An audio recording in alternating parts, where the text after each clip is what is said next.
Wandavision Teamers here. Here's my recap for episode 3 of Wandavision. Now, the second episode of Wandavision concluded with Wanda and Vision discovering that Wanda is, of course, pregnant now. And while the world around them turned to color and transform into the 70s this time around, it felt like pretty much like the Brady Bunch and Mary Tyler Moore show in a way. Shame that Mary Tyler Moore is around. I guarantee she would have had a guest appearance on this.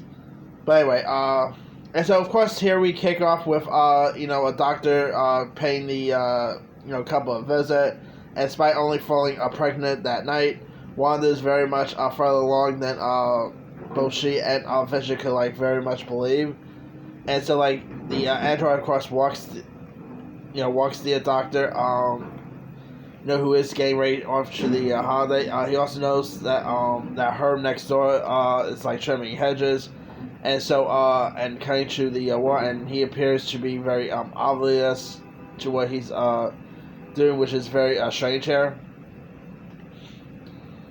And so of course Wanda's powers are beginning to act up due to her pregnancy, because I guess mutants like Scarlet Witch cannot get pregnant because their powers act up, so.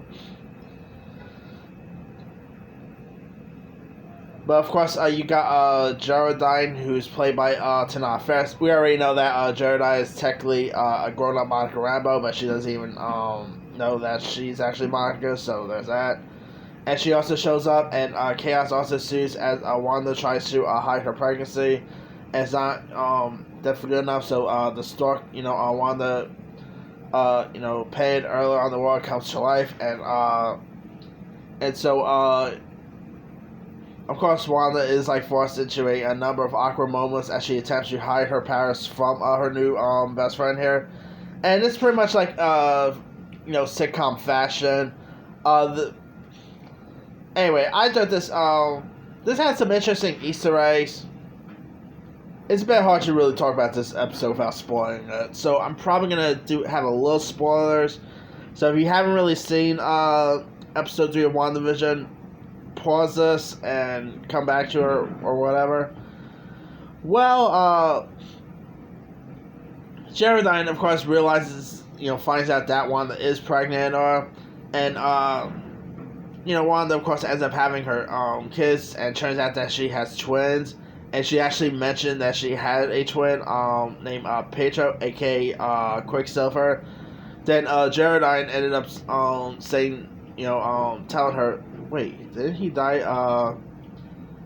Didn't he die from Ultron? When she pretty much mentioned that, my mind was blown with that part. I was like, what? Oh, whoa! Did they just mention Ultron? And of course, Wanda, I guess, and pretty much snaps, Wanda out, and she doesn't really appreciate the reminder here, and isn't really happy to see the SOAR logo on her necklace, because there is a SOAR logo on her necklace there, and it was a really cool episode. I thought this episode was really awesome. I did like that they used the classic Monkey song "Daydream Believer." I mean, the MCU, say whatever you want about them, they always put some of the best soundtracks in their movies or their projects or whatever. I mean, come on, the Guardians of the Galaxy has some really cool music, and whoever knew that Monkeys. The Monkeys' Daydream Believe song will work perfectly with WandaVision. Then the ending, was pretty cool as well.